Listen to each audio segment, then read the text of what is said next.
I'm Chief Kelsey Jacko from Cold Lake First Nations, Alberta, Treaty 6. How did you find the meetings today? I kind of found it really frustrating. You know, it's hard. I battled this to get speaking time. You know, I think a lot of chiefs should be heard, and there's not enough time. You know, we got a lot of frustrated chiefs here that wanted to get time on the mic, but, you know, they're cut short, and agenda kept on changing, so it's very frustrating, you know. We heard some Alberta area chiefs describing it as political theater. They thought today was a bit more about optics than actual substance. What was your take on that? It's frustrating. I don't know what really I got out of this meeting. I just got promised the Prime Minister is going to come to my territory, so the true reconciliation, hopefully he comes.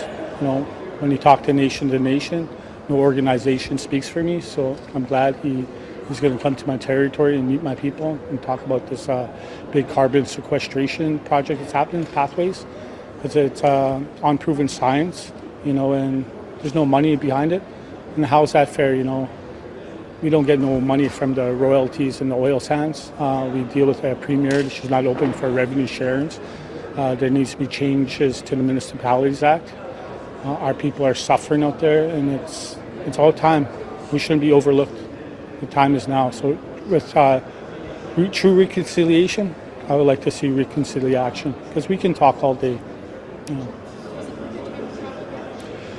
Well, I guess it was worth my time, you know, getting a promise that the Prime Minister is going to come to my territory, so I guess it was worth it. When you talk about not getting royalties for projects that exist now, I know part of the pitch from the government right now, the federal government, is that you will get economic benefits from these nation-building projects. Are you optimistic that you'll actually get jobs or some sort of economic returns? Well, it's kind of hard because this carbon sequestration, there's no money involved.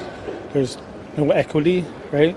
And unless we're part of the ones that the levy that controls the carbon credits or whatever, you know. So in some projects it'd be good, but a lot of people will be left out, right? Because a lot of nations don't have the capacity of others. So I'm hoping they're not left behind. I understand you talked a lot about like non-resource projects, things like roads and bridges or highways. Does that give you any hope for you know, that you can be connected and I don't know, that it could help boost economic development even if it's not like a direct project? Well, it'll be good. You know, we're in a housing crisis. We've been in a housing crisis over 100 years. You know, a lot of people are suffering on the streets with addictions and everything, but that's not right. You know, we shouldn't be overlooked. With the royalties that are leaving the province, $72 trillion, and we don't get a penny of it. You know, with even the $8 billion overhaul that Alberta had, like even if we had a percentage, we could do a lot more for housing. You know, Synovus has an initiative, a housing initiatives. Hopefully we're going to revisit it. You know, just supporting the housing for us, but you know it's going to end. So hopefully we can still work on it. But a lot of other industry players can learn from them. And I think the federal government at this point said that they would prioritize projects that are backed by First Nations.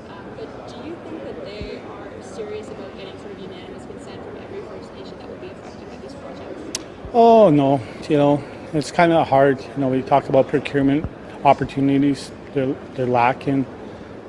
Alberta, they don't even have a procurement strategy, right?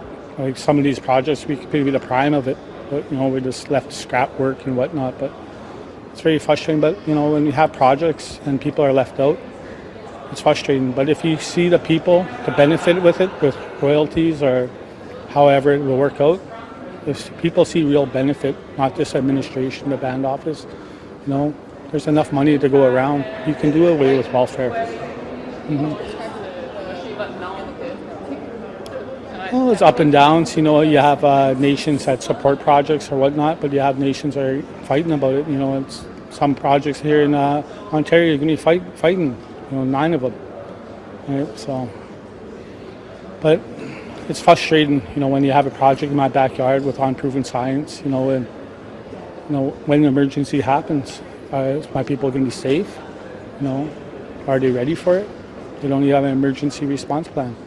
Right? They're just dependent on Mother Earth and all the cumulative effects that happen to Mother Earth. It's frustrating, and if a project is deemed national interest, certain acts can be ignored.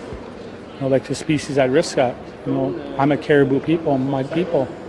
Can he put a cost behind it if the caribou is going to leave, like disappear? I don't think so. All my questions for you. So thank you for your time. Okay, thank you. Good to meet you. Okay.